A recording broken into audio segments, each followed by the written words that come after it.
Another issue we want to talk about when it comes to clothing is Isbal, the garment being below the ankle. It is haram for a person to wear a garment below the ankles if they are doing it for arrogance. So point one, if the person is doing it out of arrogance, kibr, khuyala, he's got a garment that is below his ankles, this is haram by all four madahibs. The Hanafiya, the Malikiyya, the Shafi'iyya and the Hanabila, they all agree, there's no dispute, that it is haram for you to wear garment below your ankles out of arrogance. And the evidence that they used was من جر ثوبه خيلاء لم ينظر الله إليه يوم القيامة. Anyone who wears a garment below their ankles out of arrogance, Allah will not look at them the day of judgment. Okay, so this hadith is clear of what? The severity of wearing your garment below your ankle. And we're talking to who? The men, not the women. Specifically the men.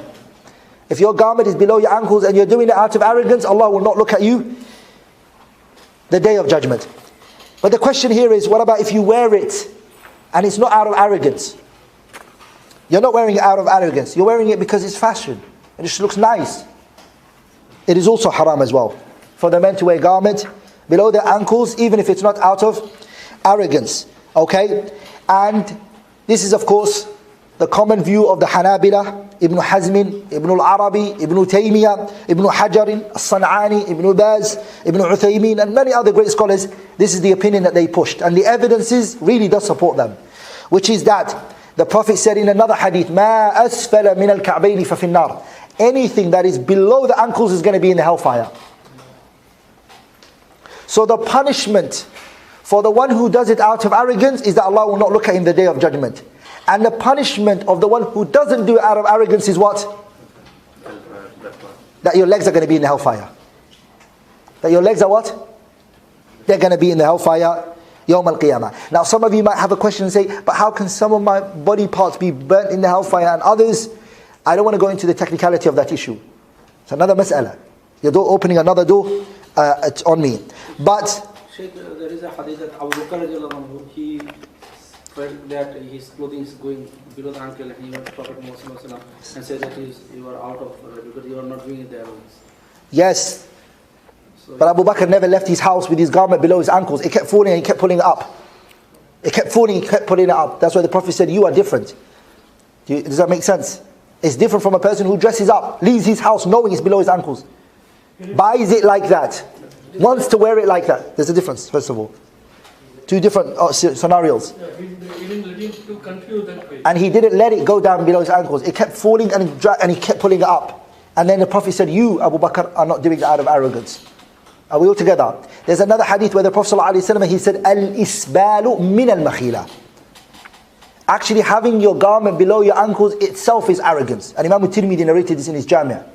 So some scholars actually held the opinion that having your garment below your ankles, whether you intend arrogance or not, it doesn't matter. They believe that it's already arrogance by default.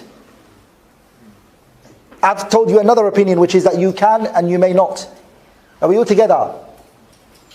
I mentioned those two. My heart settles with that. But there is a narration that is authentic that says having your garment below your ankles itself is arrogance. That's very serious. How about trousers? Huh? Trousers. Yes, trousers, any garment below the ankles. Any garment cannot be below the ankles. Because the hadith clearly says, مَا أَسْفَلَ مَا is min adawat al-umum, صح? Anything. مَا أَسْفَلَ مِنَ الْكَعْبَيْنِ فَفِي النَّارِ. So it doesn't matter. Wearing the shorts. Wearing the shorts. Shorts. Shorts, yeah. Yeah, as long as it's what? Okay, but when orange in the shorts, even the garment is above the ankle, but it is a continuity. So socks you are using at the same time, you are using clothes above the ankle. But if you walk or something, you see the continuity. The ankle is covered, as well as the garment is. No, they're two different things, Lakin. I like your point, mashallah. The difference is one starts from the top and it makes its way down, and one starts from the bottom and it makes its way up. But here we are covering the ankles. With the shorts, we are covering the ankles. No, in Islam, before Nabi Muhammad, at his time, there was something known as al-khuffayn and al-jawrab. The Prophet had leather socks. He never ever considered that to be part of the garment. So you were allowed to have the jawrab and the khuffayn. You were allowed to wear that. But the Prophet ﷺ, when he came, one time he prohibited it. ﷺ. Look, the garment can be close to your ankle. It can be close to your ankle. It just can't be below your ankle. And guess what, brothers? Let's be honest. That will make your garment last forever. Come on. If your garment keeps pulling the ground and touching the floor, it's going to finish. It's going to wear out. Hygienically, it's better for you to have your garment a bit high, does it not? And funny enough, second point. Funny enough, it's actually fashion now. Is it allowed to fold the garment at the bottom side? Yeah? Is it allowed to fold the garment at the bottom side? So, are you allowed to fold it? Are you allowed to fold it? Yes, you are allowed to fold it, but except when you come to the prayer. When you come to the prayer, tuck it into your socks, inshallah ta'ala, okay? Tuck it into your what? Tuck it in your socks. During the prayer, but out of prayer also you have to... Oh yes, definitely. So can it touch the top of the foot? Can it touch that? Top of the foot. Just the ankle, but top of the foot. Not It can touch the ankle as well, as long as it's not below the ankle. Whole ankle can cover this... It can cover the ankle, but as long as it doesn't go below the ankle. And it just cover then here. Okay.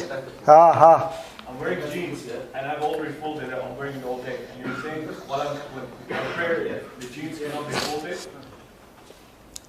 If is it tailored like that, or you folded it? It's long, and I just tap it with my finger, You folded it, yeah. Okay. In the salah, you're not allowed to fold anything. You're not allowed to fold it from here. You're not allowed to fold here, nor are you allowed to fold from the bottom. You can fold it opposite side, like not from the backward. But No, you can't fold it in, or you can't fold it out. You're not allowed to fold it at all. Okay? Go to a tailor. Tell him to cut it and stitch it for you permanently. For salah, anything cannot be folded. Is that the rule? Say that again. Nothing can't be. You can't fold this. So inshallah ta'ala, what you can do, the best advice I'd give you is go to the tailors and tell them to stitch it for you permanently, inshallah ta'ala. Folding, there is a hadith, folding specifically in salah. Yes, the Prophet prohibited the folding of any of the garments. Let's carry on. Brothers, let me mention the other one. What about Isbal for the women? What about the women? Can they have their garments below their ankles? Of course they can. Rather, they must. They must cover their legs. But if the woman is wearing socks or she's wearing shoes, it doesn't have to pull. Are we all together, brothers? If the woman is wearing socks and she's wearing shoes, okay, her legs are covered, right? Then her garment doesn't have to drag the ground. Are we all together? But if she chooses not to wear socks, and she chooses not to wear what? Socks and shoes, and she's wearing like female sandals, for example, right? Then she has to have a garment that covers her what? Her legs. The legs of the woman is what? It's awrah. One question in the same line, like if the garment is dragging, so should we consider it to be pure? Like, is it okay for women to say their prayer with that garment? So the same hadith of the Prophet ﷺ, where he said to the women, "Yurkhina shibran," handspan. Okay, that their garment has to pull handspan. A woman, she said to the Prophet ﷺ, "Idan tankashifu aqdamuhunna." But O Messenger of Allah, their legs are going to show when they pick their leg up.